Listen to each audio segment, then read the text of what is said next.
Assalamualaikum sahabat. Ternyata mudah. Setelah ada kesulitan pasti ada kemudahan. Bayangkan. Seorang nenek renta berusia 90 tahun terbaring lemah di atas dipan reot. Perutnya membesar seperti perempuan hamil, sementara seluruh warga kampung menatapnya dengan tatapan jijik dan caci maki. Ia tidak punya siapa-siapa, kecuali satu pria miskin yang justru kini dituduh sebagai pelakunya. Tak ada yang tahu, rahim rapuh itulah yang menyimpan rahasia kelam desa selama puluhan tahun. Apa yang sebenarnya terjadi pada Mbah Misnah? Siapa yang menanam aib di tubuh renta itu? Namun sebelumnya, bagi yang beragama Islam saya sarankan untuk menuliskan sholawat Nabi Muhammad agar kelak sholawat ini menjadi saksi untuk mendapat syafaat di akhirat.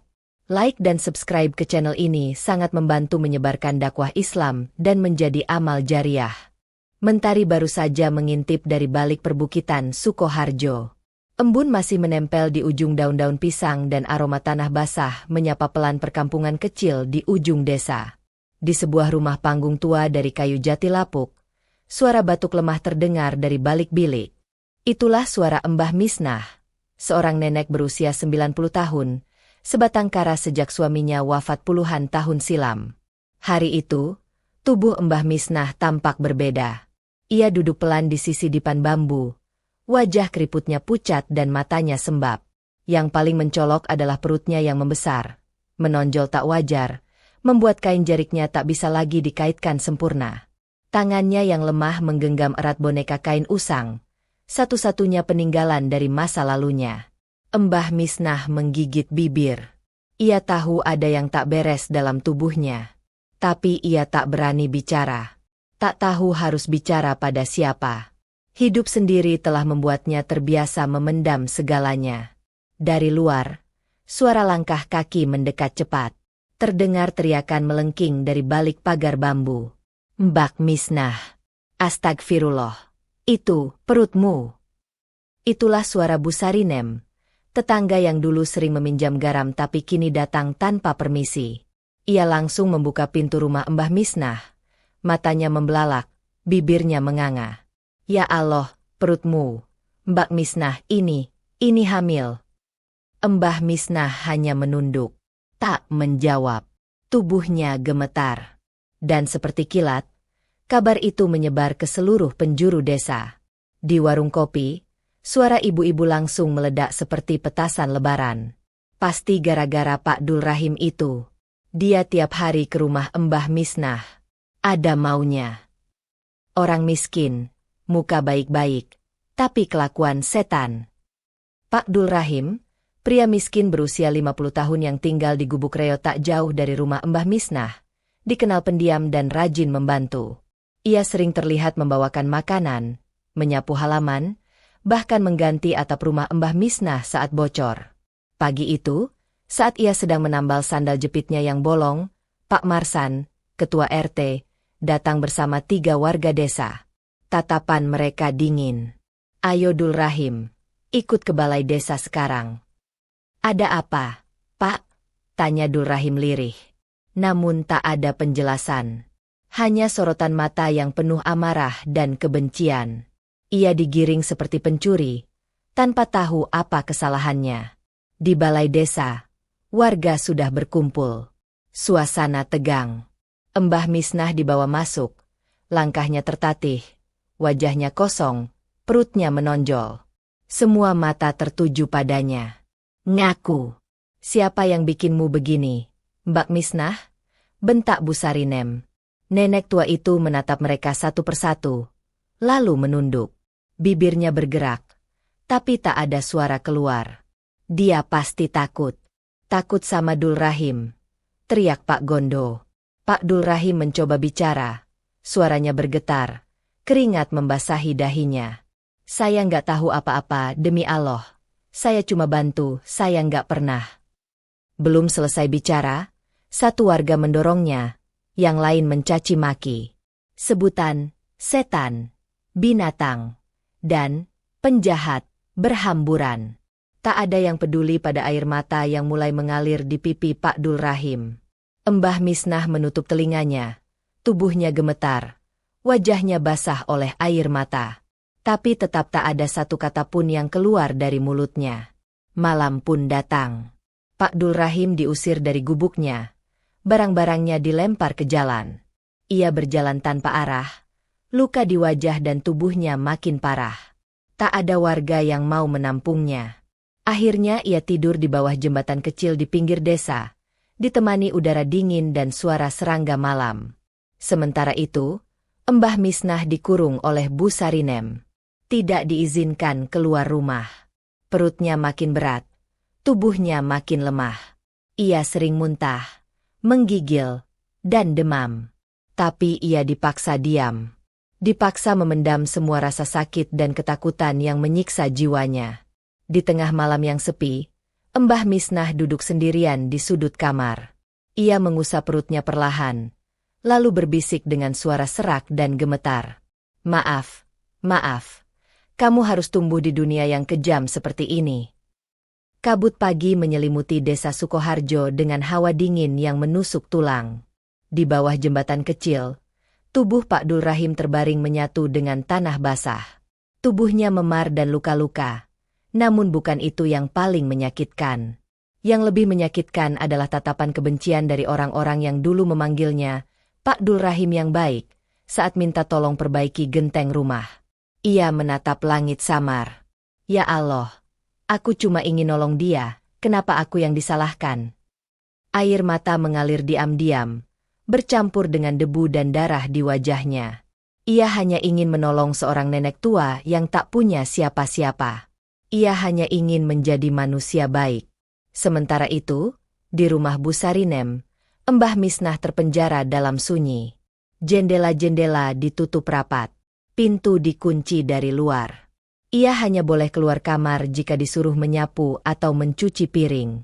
Dengan tubuh yang makin rapuh, ia tetap dipaksa bekerja seperti pembantu, bukan seperti manusia yang sedang mengandung dalam usia 90 tahun.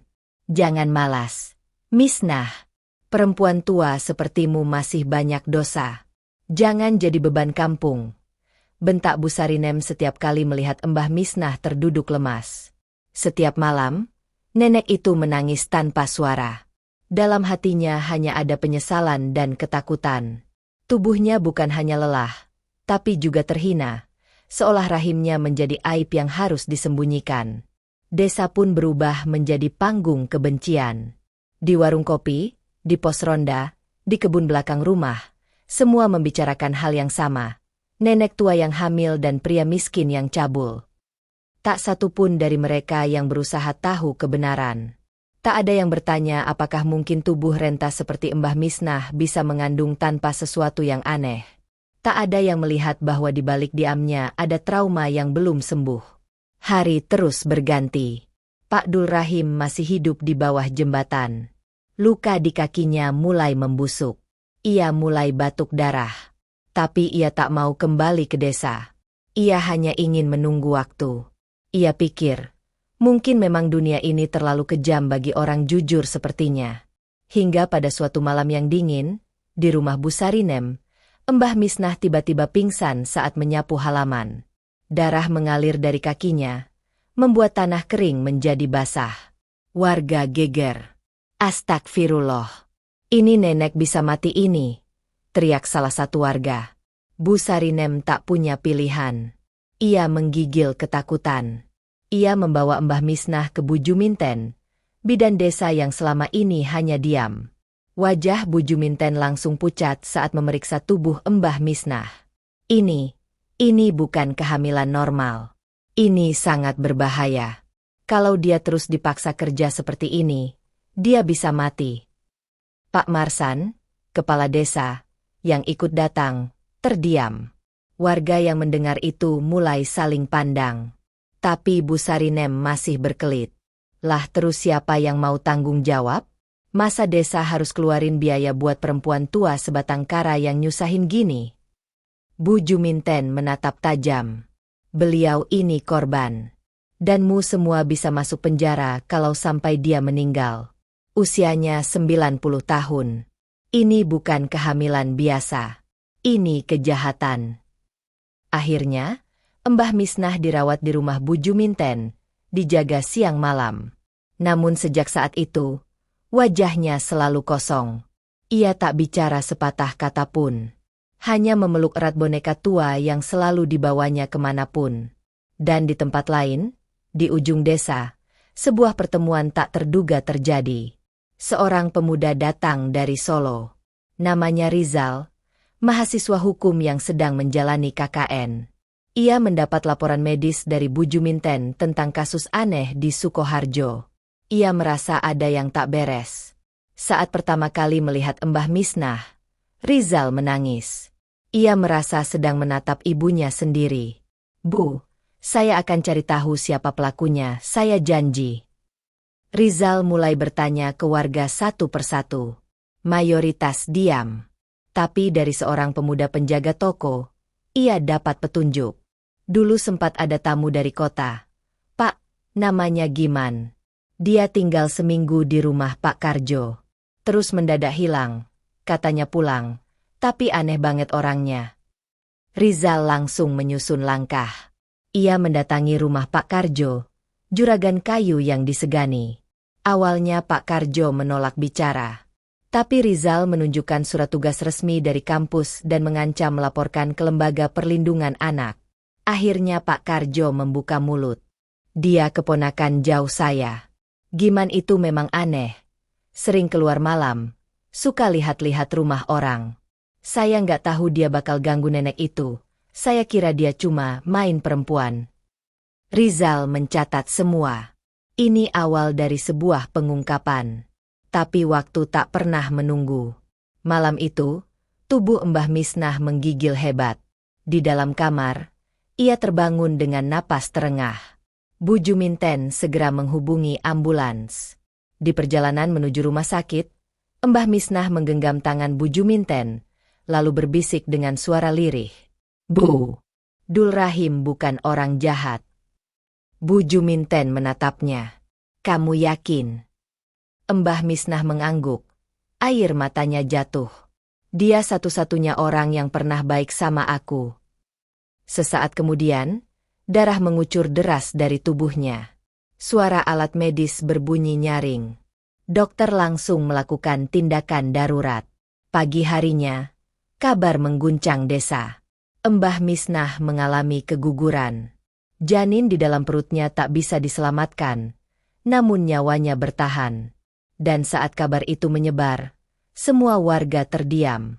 Mereka mulai bertanya dalam hati, kalau bukan Dul Rahim, lalu siapa pelakunya? Kabut pagi belum sepenuhnya sirna ketika suara tangis lirih terdengar dari dalam ruang rawat rumah sakit daerah. Mbah Misnah terbaring lemah di ranjang. Wajahnya pucat, matanya sembab, tubuhnya nyaris tak bergerak kecuali jemari keriput yang sesekali meremas boneka tua di pelukannya. Di sisi ranjang, Bu Juminten duduk sambil menggenggam tangan sang nenek. Ia melihat langsung luka sobek di rahim dan tubuh kurus penuh lebam. Dalam hati, ia menyesal, terlalu lama membiarkan aib ini berlarut.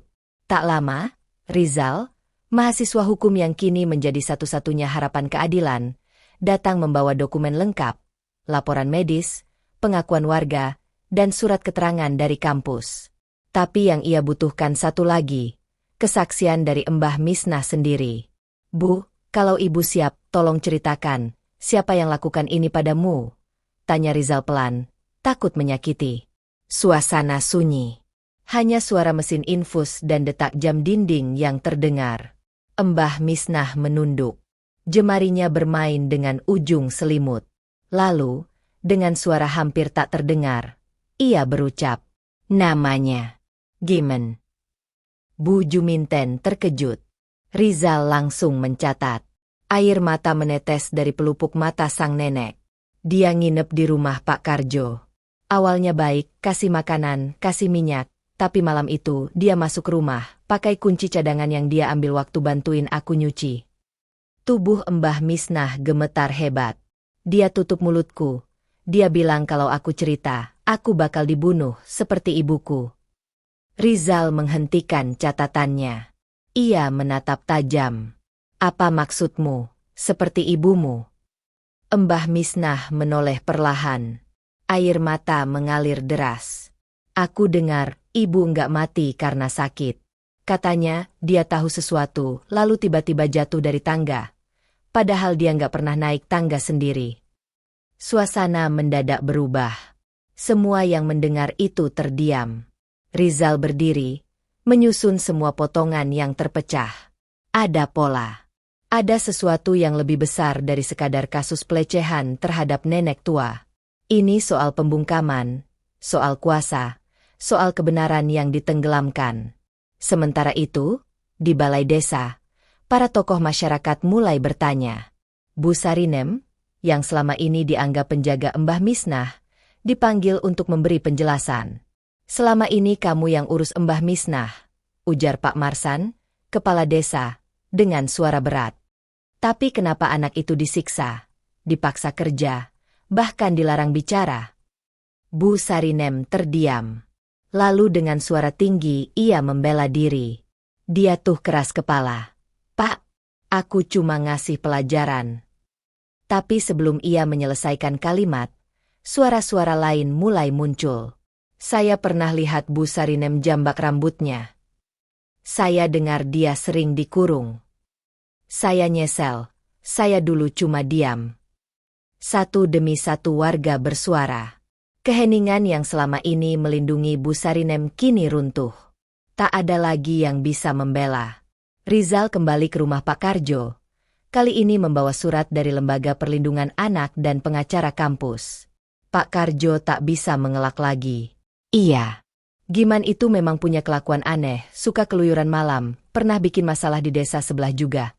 Tapi dia keponakan jauh saya nggak berani larang, dia bawa uang banyak. Saya nggak tahu dia bakal ganggu orang tua, saya kira dia cuma, gatel sama perempuan muda.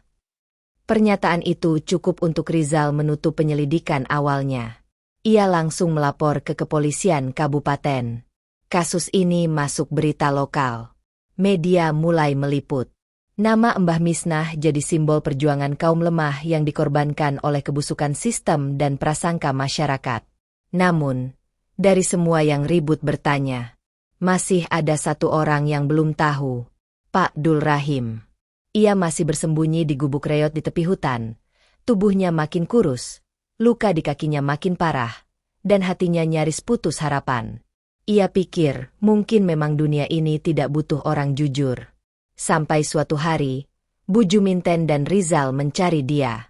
Mereka menyusuri jejak dan bertanya pada warga, hingga akhirnya seorang kakek petani berkata, saya lihat ada pria tinggal di gubuk dekat air terjun kecil. Dia kurus dan jalannya pincang. Hari itu juga, mereka pergi ke sana. Dan benar, mereka menemukan Pak Dul Rahim pingsan, demam tinggi, tubuhnya luka-luka dan nyaris mati. Ia segera dibawa ke puskesmas. Beberapa hari kemudian, ia sadar. Dan orang pertama yang ia lihat di sisi ranjangnya adalah Mbah Misnah. Dengan tubuh kurus dan napas tersengal, sang nenek berdiri sambil memeluk boneka tua. Matanya berkaca-kaca. Maaf ya, Pak, aku lama banget diam. Mata mereka bertemu. Tak ada kata yang bisa menggantikan pertemuan itu. Tapi dari tatapan itu, semuanya jelas. Pak Dul Rahim mengulurkan tangan. Mbah Misnah menggenggamnya erat. Dan untuk pertama kalinya, takdir mulai membayar luka-luka mereka yang selama ini dipaksa diam. Beberapa minggu berlalu sejak pertemuan haru antara Mbah Misnah dan Pak Dul Rahim di ruang perawatan puskesmas. Desa Sukoharjo yang tadinya begitu lantang mencaci, kini mendadak sunyi. Tak ada lagi bisik-bisik di warung kopi. Tak ada lagi sorakan amarah dari warga. Yang tersisa hanyalah kabut penyesalan yang menggantung di udara pagi. Namun bagi Rizal, sunyi bukan tanda selesai. Ia tahu, selama pelaku sesungguhnya belum tertangkap, keadilan belum benar-benar datang.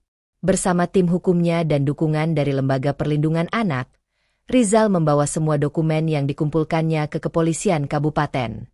Kasus Mbah Misnah diproses secara resmi. Bukti-bukti lengkap, kesaksian korban, laporan medis, dan pernyataan warga cukup kuat untuk membuka kasus ini secara terbuka.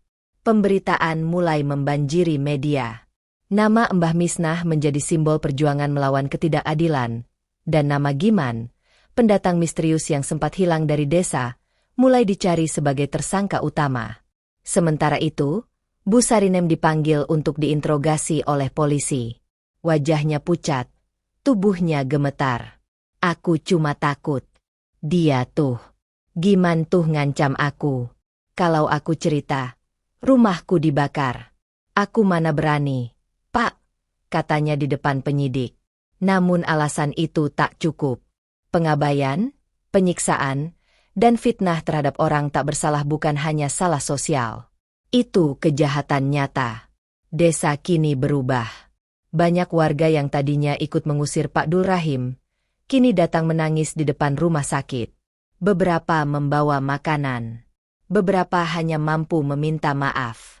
Tapi maaf tak pernah cukup untuk menghapus luka yang terlalu dalam. Di tengah semua itu, Rizal menerima informasi penting dari salah satu rekan Pak Karjo. Bahwa Giman masih bersembunyi di sebuah rumah tua peninggalan keluarga di daerah Solo pinggiran. Ia dikenal suka berpindah-pindah, menyamar sebagai dermawan dan pedagang. Tak butuh waktu lama. Dengan koordinasi pihak kepolisian, operasi penangkapan dilakukan. Dalam satu malam yang hujan, Giman akhirnya ditangkap tanpa perlawanan. Wajahnya kotor, rambut gondrong tak terurus, tapi sorot matanya masih menyimpan kelicikan yang sama. Di hadapan polisi, Giman sempat menyangkal. Saya cuma tamu, saya nggak kenal siapa-siapa. Namun bukti dan kesaksian terlalu kuat. Terlebih, saat Mbah Misnah sendiri hadir di persidangan pendahuluan, dengan tubuh Renta yang kini duduk di kursi roda, ia berkata dengan suara pelan. Dia masuk ke rumahku malam-malam. Dia paksa aku. Aku pikir aku sudah mati malam itu. Tangis menetes di ruang sidang. Bahkan hakim pun tak mampu menahan rasa pilu. Kasus Giman dinaikkan ke pasal pemerkosaan terhadap lansia dan penganiayaan berat. Namun bukan hanya Giman yang mendapat balasan. Pak Karjo, yang membiarkan pelaku tinggal di rumahnya, diperiksa karena menutupi kasus. Bu Sarinem, meski tidak dijerat hukum berat, tetap dijatuhi hukuman sosial. Ia kehilangan kepercayaan warga dan dicap sebagai bagian dari lingkaran pembiaran. Di tengah proses itu semua, Pak Dul Rahim dan Mbah Misnah tidak pernah kembali ke desa. Haji Mursid, pengusaha besar dari Solo yang ternyata adalah ayah dari ibu kandung Mbah Misnah, datang setelah membaca berita besar di koran. Ia membawa bukti bahwa Mbah Misnah adalah cucunya, anak dari putri kandungnya yang dulu ia usir karena menikah dengan pria miskin. Dalam pertemuan di rumah sakit itu, air mata tak bisa lagi dibendung. Haji Mursid menunduk di hadapan Mbah Misnah. Maaf, cucuku, maaf kakek terlambat. Mbah Misnah hanya menatap. Tak ada kemarahan. Hanya ketenangan yang tumbuh dari luka yang sudah tak bisa lebih dalam lagi. Akhirnya, Mbah Misnah dan Pak Dul Rahim dibawa ke rumah besar Haji Mursid di Solo. Rumah itu seperti istana, dengan taman luas, kamar hangat, dan jendela besar menghadap danau. Di sana, Pak Dul Rahim diberi pekerjaan sebagai kepala kebun, dan lebih dari itu, ia dihormati seperti keluarga. Mbah Misnah tak pernah mengucap kata balas dendam. Tapi setiap sore, ia duduk di teras rumah dengan pandangan jauh ke arah barat, ke desa tempat dirinya dulu dihina, dipukul, dan dituduh. Biarkan Allah yang balas. Bisiknya pelan. Namun bagi Rizal, ini bukan akhir. Ia membantu Mbah Misnah menulis sebuah buku berjudul Surat dari Rahim yang Tertuduh. Buku itu meledak. Menjadi inspirasi ribuan korban kekerasan yang selama ini diam. Surat-surat datang dari seluruh penjuru negeri. Anak-anak, perempuan tua, bahkan laki-laki yang mengalami hal serupa. Desa Sukoharjo kini punya papan besar di balai desa. Tulisan di papan itu berbunyi, lindungi yang lemah. Jangan pernah hakimi sebelum tahu semuanya. Hujan turun pelan-pelan di halaman rumah megah milik Haji Mursid di Solo. Di balik kaca jendela lebar, Mbah Misnah duduk mengenakan jaket putih dan syal hangat, hadiah dari pengacara Lembaga Perlindungan Anak. Tubuhnya masih lemah, tapi kini ada cahaya baru di matanya. cahaya dari rasa aman yang tak pernah ia rasakan selama hidup. Di tangannya, terdapat pena dan kertas. Di atas meja, terbentang lembar demi lembar tulisan tangan berjudul, Surat dari Rahim yang Tertuduh. Tulisan itu bukan sekadar kisah, tapi jeritan yang selama ini dibungkam oleh usia, oleh stigma, oleh ketakutan. Rizal, pemuda yang sejak awal membela Mbah Misnah, kini tak hanya menjadi mahasiswa hukum, tapi juga pendamping hukum resmi dari banyak korban kekerasan. Ia membuka seminar, berdiri di ruang-ruang kampus dan balai desa, menyuarakan apa yang dulu tak pernah didengar, bahwa kejahatan tak mengenal umur, dan kebaikan bisa lahir dari luka terdalam. Bersama tim pengacara kampusnya, Rizal menyusun dokumen lengkap. Kasus Giman dinaikkan ke tingkat nasional. Tak hanya sebagai pemerkosa terhadap lansia, tapi juga tersangka jaringan kekerasan terhadap perempuan di beberapa desa lain. Investigasi menyebar, dan nama Mbah Misnah jadi rujukan dalam semua laporan. Sementara itu, Pak Dul Rahim, meski tak pernah minta balas dendam, kini disebut dalam media sebagai pahlawan sunyi. Lelaki tua yang dihina, dipukuli, diusir, tapi tetap memilih diam dan menolong. Di balik ketenangan mereka, kisah kelam itu belum sepenuhnya usai. Pada suatu sore yang lembab, Bu Juminten menemukan sebuah buku harian tua di antara barang-barang milik ibu Mbah Misnah, yang dulu disimpan diam-diam di laci rumah sakit desa. Buku itu tak hanya berisi catatan harian, tapi juga sebuah surat yang belum pernah dikirimkan.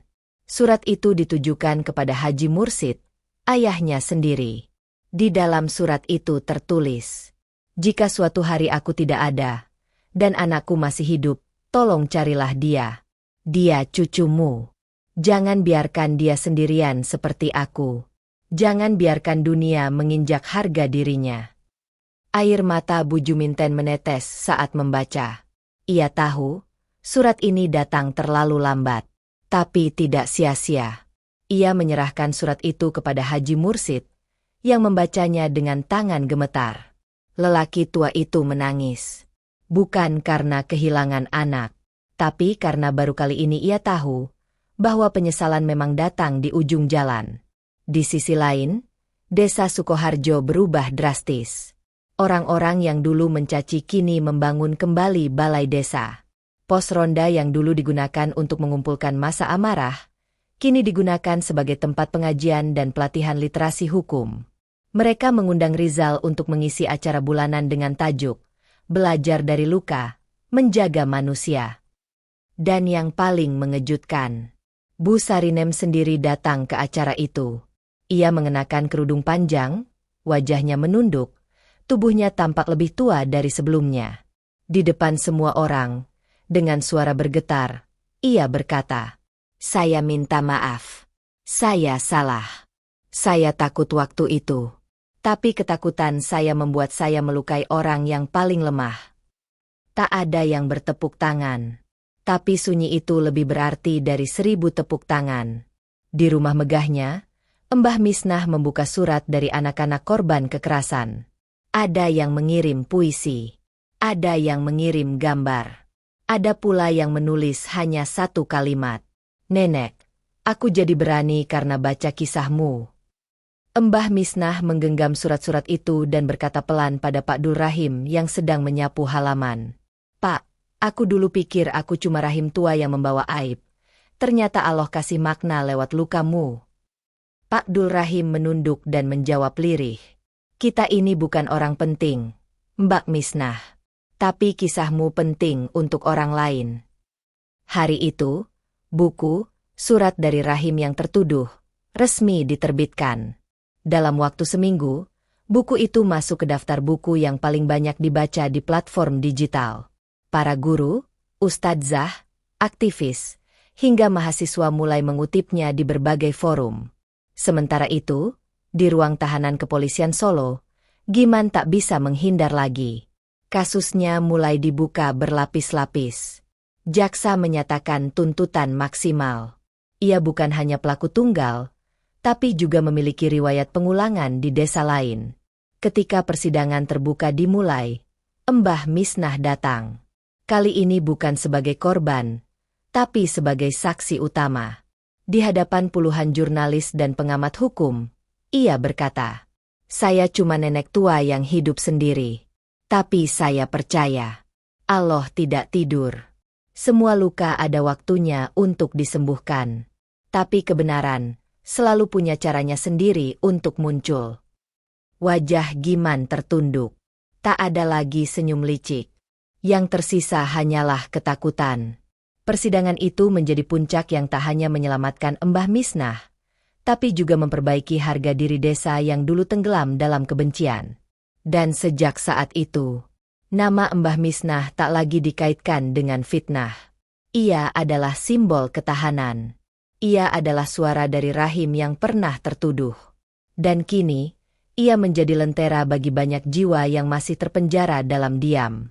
Langit di atas Solo berwarna kelabu saat Mbah Misnah mendorong perlahan kursi rodanya ke halaman rumah Haji Mursid.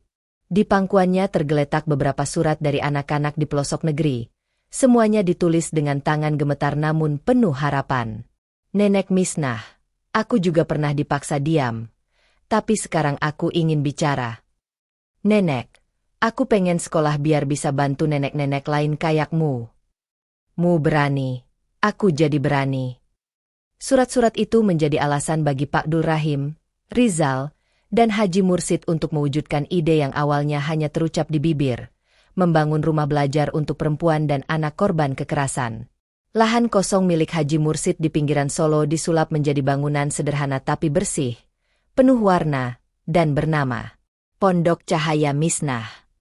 Setiap sudut ruangan dihiasi kutipan dari buku surat dari rahim yang tertuduh. Anak-anak perempuan yang dulu pernah dibungkam kini belajar menulis, berbicara, dan memperjuangkan suara mereka sendiri. Rizal mengajar langsung di sana seminggu sekali. Ia tak sekadar memberi materi hukum, tapi mengajarkan keberanian. Ia selalu berkata, "Kalian bukan korban. Kalian adalah penyintas. Dan penyintas adalah mereka yang memilih berdiri, meski dunia pernah menjatuhkan." Sementara itu, Pak Dul Rahim bertugas menjaga lingkungan dan kebun kecil di belakang pondok. Ia mengajari anak-anak bercocok tanam, sambil sesekali mendongeng dengan suara rendah tapi penuh kehangatan. Dan Mbah Misnah, meski tubuhnya renta, ia tetap hadir. Duduk di ruang baca, membacakan dongeng, atau sekadar menemani anak-anak yang menangis saat malam. Ia tak banyak bicara, tapi kehadirannya seperti selimut bagi jiwa-jiwa kecil yang ketakutan. Suatu hari, seorang gadis kecil bernama Siti datang ke pondok dengan luka lebam di lengan. Ia bersembunyi di belakang gerbang, tak mau bicara. Namun saat melihat wajah Mbah Misnah yang tersenyum sambil menyodorkan boneka tua miliknya, Siti langsung berlari dan memeluknya. Tangis Siti pecah. Dan untuk pertama kalinya sejak sekian tahun, Mbah Misnah memeluk seorang anak, bukan karena iba, tapi karena ia tahu persis, luka itu bisa sembuh kalau didekap dengan cinta. Desa Sukoharjo pun tak tinggal diam. Setelah bertahun-tahun menjadi tempat kebencian dan fitnah, desa itu kini menjadi contoh transformasi sosial. Balai desa yang dulu jadi tempat penghakiman terhadap Pak Dul Rahim, kini menjadi pusat edukasi hukum dan perlindungan perempuan. Di sana dipasang papan bertuliskan, "Kami pernah salah, tapi kami memilih belajar. Lindungi yang lemah. Jangan hakimi sebelum tahu semuanya." Bu Sarinem, yang dulu menjadi simbol ketidakpedulian, kini aktif membantu di kegiatan sosial desa. Ia bukan lagi ibu nyinyir yang suka menyebar gosip, tapi seorang ibu yang setiap hari mengantar makanan ke anak-anak yatim dan janda lansia. Bukan karena ingin menebus dosa, tapi karena ia tahu hanya dengan berbuat baik, hidupnya bisa kembali bernilai. Media nasional terus meliput. Kisah Mbah Misnah dibukukan dalam berbagai versi. Bahkan sebuah rumah produksi menawarkan untuk mengangkat kisahnya menjadi film layar lebar. Tapi Mbah Misnah menolak dengan pelan. "Aku cuma ingin orang dengar cerita ini, bukan untuk menangis, tapi untuk bangkit." Suatu malam, Rizal duduk di teras bersama Mbah Misnah. Bintang-bintang bertabur. Udara sejuk. Suasana hening. "Bu, apa yang paling ibu sesali?" tanya Rizal pelan. Mbah Misnah tersenyum. Matanya menatap ke langit. Enggak ada yang aku sesali. Semua yang terjadi, itu cara Allah nunjukin bahwa diam bukan jalan selamanya. Bahwa bahkan dari rahim yang nyaris membusuk, Allah bisa lahirkan cahaya buat dunia. Rizal menunduk. Tak mampu berkata apa-apa. Beberapa bulan kemudian, Pondok Cahaya Misnah mendapat penghargaan dari Kementerian Sosial sebagai salah satu pelopor perlindungan perempuan mandiri dari akar masyarakat. Bahkan nama Mbah Misnah diabadikan menjadi nama jalan kecil yang menghubungkan pondok dengan pemukiman warga sekitar. Dan suatu sore, seorang anak laki-laki bernama Fadhil datang membawa buket bunga kecil. Ia menyerahkannya pada Mbah Misnah dan berkata, "Nenek, aku nggak punya mama. Tapi boleh nggak aku panggilmu, Mbah?" Air mata kembali turun, bukan dari luka, tapi dari haru yang tak bisa dibendung. Mbah Misnah mengangguk. "Namamu Fadhil? Nama bagus. Yuk, bantu Mbah siram bunga ya." Kini, suara dari rahim yang dulu tak pernah didengar, telah menjadi pelita bagi generasi berikutnya. Hari itu, udara Solo terasa lebih panas dari biasanya. Awan tebal menggantung rendah di langit, seolah mengisyaratkan badai yang akan datang. Di balik dinding sederhana Pondok Cahaya Misnah, puluhan anak sedang belajar menulis cerita mereka masing-masing. Di sudut perpustakaan, Mbah Misnah duduk dengan tenang, memeriksa satu persatu hasil tulisan mereka, meski matanya sudah tidak sejelas dulu. Namun ketenangan itu hanya sesaat. Sore harinya, Rizal menerima surat panggilan mendadak dari seorang aparat daerah. Ia diminta hadir untuk klarifikasi aktivitas ilegal atas nama perlindungan anak. Rizal sempat terpaku. Surat itu ditandatangani oleh pejabat yang diketahui dekat dengan kelompok yang pernah bekerja sama dengan Giman di masa lalu. "Ada yang ingin membungkam pondok ini," gumamnya pelan. Malamnya, sebuah pesan masuk ke ponsel Rizal tanpa nama. "Tutup tempat itu, atau kamu dan si nenek akan kami tutup selamanya." Rizal segera menghubungi Haji Mursid, yang kini menjadi donatur utama pondok. Lelaki tua itu mendengus marah setelah membaca surat dan pesan itu. "Ada yang mulai takut dengan suara anak-anak yang jujur," katanya. Mereka segera mengumpulkan tim hukum. Rizal memutuskan untuk tidak gentar, dan menyiapkan konferensi pers terbuka, menghadirkan media dan aktivis nasional untuk menyuarakan ancaman ini. Namun pagi harinya, saat para anak datang ke pondok, pagar depan penuh dengan coretan. "Tutup tempat maksiat ini." Nenek tua yang hamil ngajarin anak jadi korban. Fitnah dijadikan bisnis. Mbah Misnah berdiri terpaku. Pandangannya kosong menatap kata-kata yang tertulis di dinding yang dulu dibangun dengan air mata dan perjuangan. Pak Dul Rahim yang sedang menyapu halaman langsung berdiri, mengepalkan tangan. "Ini keterlaluan," serunya. Rizal menenangkan semua orang. Ia tahu, ketakutan lama sedang kembali mencoba menusuk mereka dari sisi lain. Tapi kali ini, mereka tak akan tinggal diam. Hari Jumat itu, konferensi pers digelar.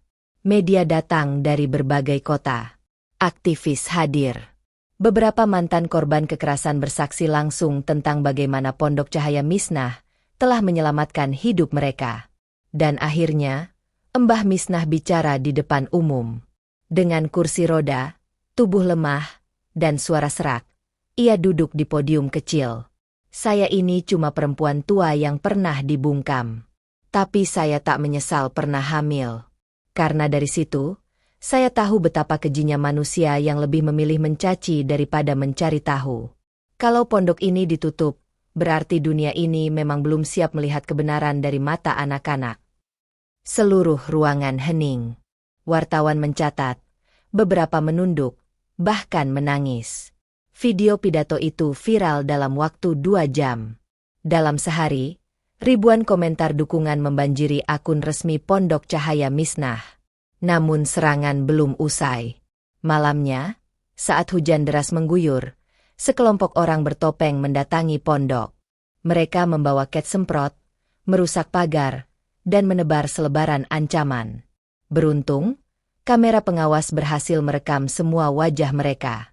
Rizal membawa rekaman itu ke polisi. Dengan dukungan publik yang sudah besar, aparat tak bisa diam.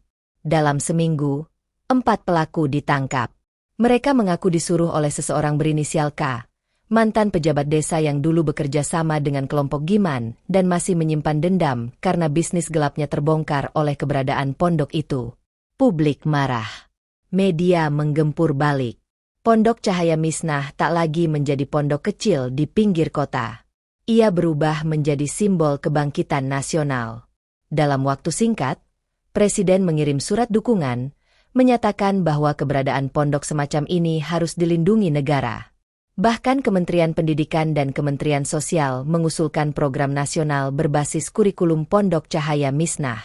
Sore itu, saat semua tenang kembali, Mbah Misnah duduk di halaman belakang, ditemani suara jangkrik dan sinar mentari yang perlahan tenggelam.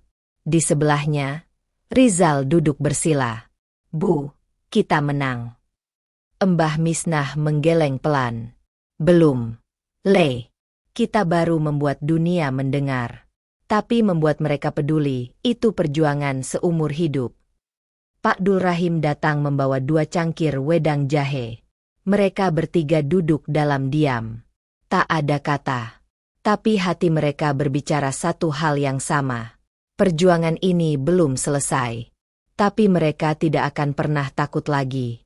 Musim hujan tiba lebih awal tahun itu. Tapi Pondok Cahaya Misnah tetap ramai. Air yang jatuh dari langit tak mampu membasahi semangat yang sedang tumbuh di dalam hati anak-anak kecil yang dahulu tak pernah berani mengangkat wajah. Kini mereka bukan lagi korban. Mereka mulai menjadi pembicara, pendongeng, dan penulis. Di ruang belajar utama, Siti, anak perempuan yang dulu ditemukan menangis di balik gerbang, kini berdiri di depan kelas. Tangannya memegang mikrofon kecil. Suaranya bergetar tapi penuh tekad. "Namaku Siti. Dulu aku dipukuli setiap malam. Aku pikir itu salahku. Tapi setelah tinggal di sini, aku tahu, bukan aku yang salah. Yang salah adalah mereka yang menyakiti dan membungkam suara anak-anak." Seluruh ruangan terdiam. Beberapa anak menangis pelan. Tapi bukan karena sedih. Tapi karena mereka akhirnya melihat cermin keberanian dalam diri sendiri. Rizal, yang duduk di pojok ruangan, menatap Mbah Misnah yang menyimak dengan tatapan sendu. "Lihat, Bu, mereka belajar bicara, karenamu dulu memilih untuk tidak lagi diam." Mbah Misnah mengangguk perlahan. Di hatinya, ada gelombang hangat yang mengalir seperti sungai kecil yang tenang. Ia tak lagi sendirian dalam luka. Karena luka itu kini telah melahirkan cahaya yang berlipat ganda. Sementara itu, Pak Dul Rahim sedang mengajari beberapa anak lelaki menanam cabai dan membuat pupuk kompos. Ia tidak hanya mengajari tentang tanah dan air, tapi juga tentang harga diri. Kalian bisa miskin harta, tapi jangan miskin keberanian. Jangan diam kalau adikmu disakiti. Jangan pura-pura tidak dengar kalau ada temanmu dipukul orang tua. Bantu, bela, atau setidaknya, peluk. Anak-anak mendengarkan. Kata-kata itu menempel dalam kepala mereka lebih dalam dari pelajaran sekolah manapun. Beberapa hari kemudian, Pondok Cahaya Misnah mengadakan Malam Pembebasan. Sebuah acara tahunan yang mengundang semua anak untuk tampil, berbagi kisah, dan mengajak warga sekitar menyaksikan hasil dari luka yang mereka sembuhkan bersama. Warga dari 5 desa sekitar datang. Bahkan beberapa guru dari sekolah formal dan pejabat dari dinas sosial hadir tanpa undangan. Mereka ingin melihat langsung apa yang membuat pondok sederhana ini menjadi magnet keadilan sosial. Acara dibuka dengan suara nyanyian pelan dari paduan suara anak-anak. Disusul puisi dari seorang bocah laki-laki bernama Andi, yang dulu ditemukan terkunci di kandang ayam oleh pamannya sendiri. "Aku bukan ayam. Aku manusia. Aku punya suara. Dan malam ini, aku ingin semua orang tahu, aku masih hidup." Tepuk tangan pecah. Suara haru. Suara harapan. Di barisan paling depan, Mbah Misnah duduk mengenakan selendang putih bersulam bunga kenanga. Di pangkuannya, Boneka tua masih setia menemaninya. Saat mikrofon berpindah ke tangan Siti, gadis kecil itu menatap semua yang hadir. Aku tidak tahu siapa ayahku, tapi aku tahu siapa nenekku. Dia duduk di sana. Namanya Mbah Misnah.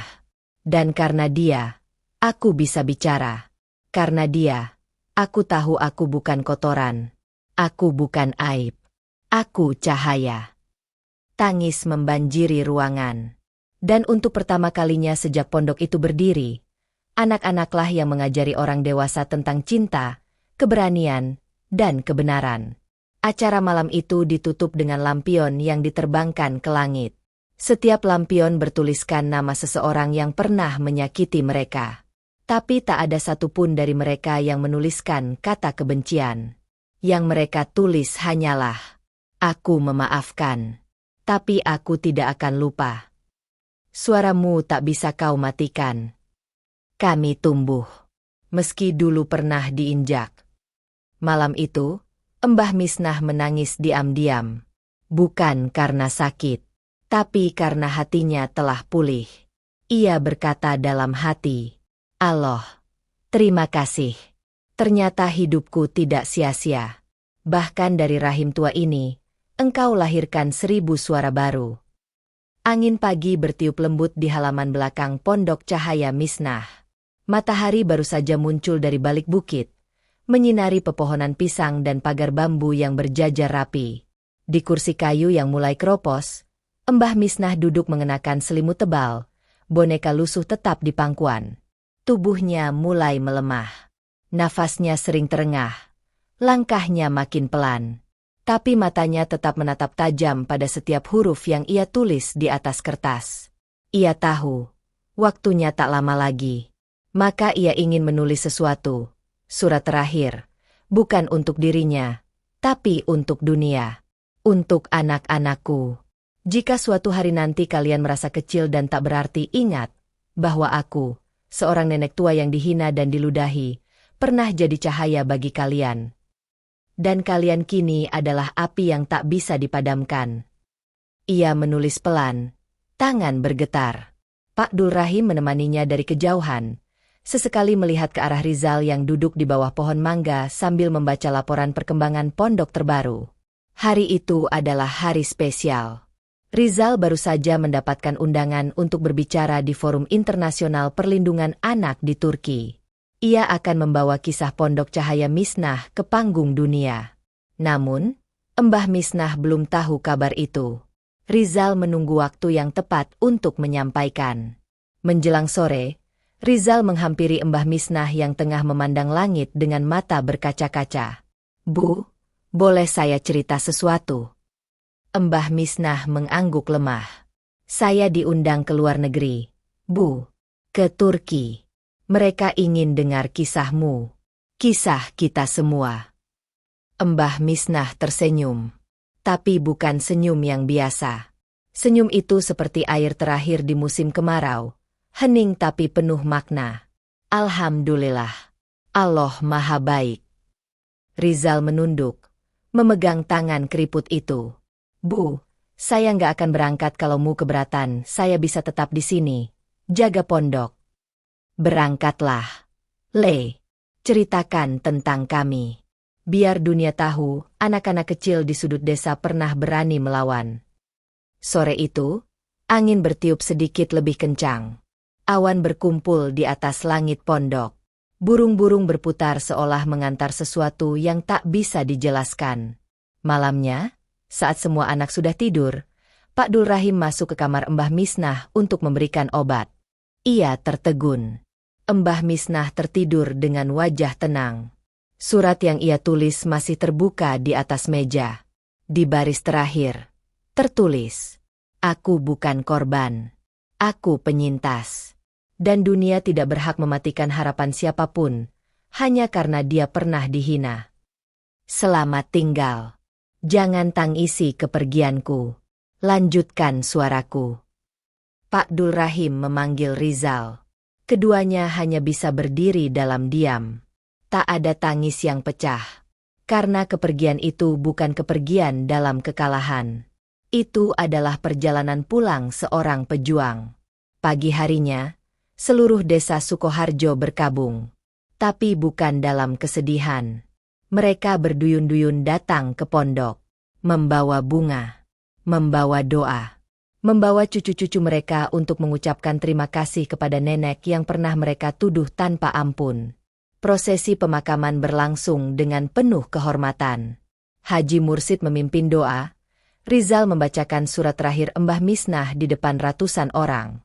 Dan anak-anak pondok. Mereka berdiri memegang papan-papan kecil bertuliskan, "Kami tidak akan diam lagi. Kami adalah suara Mbah Misnah. Kami tumbuh dari rahim yang pernah disakiti." Beberapa hari kemudian, Rizal terbang ke Turki. Di atas panggung internasional, ia membawa boneka tua milik Mbah Misnah. Ia menceritakan kisah itu dengan mata berair, dengan suara bergetar. Seluruh hadirin berdiri. Beberapa menangis. Beberapa memeluk Rizal. Dan di layar besar di belakangnya, terpampang wajah Mbah Misnah dengan kutipan yang kini menjadi kutipan dunia. "Aku bukan korban. Aku penyintas. Dunia harus berhenti membunuh harapan hanya karena seseorang pernah dijatuhkan." Setahun telah berlalu sejak kepergian Mbah Misnah. Namun namanya tak pernah benar-benar pergi. Di setiap sudut pondok Cahaya Misnah, wajahnya tetap tergambar dalam poster-poster kecil yang ditempel anak-anak dengan cat air.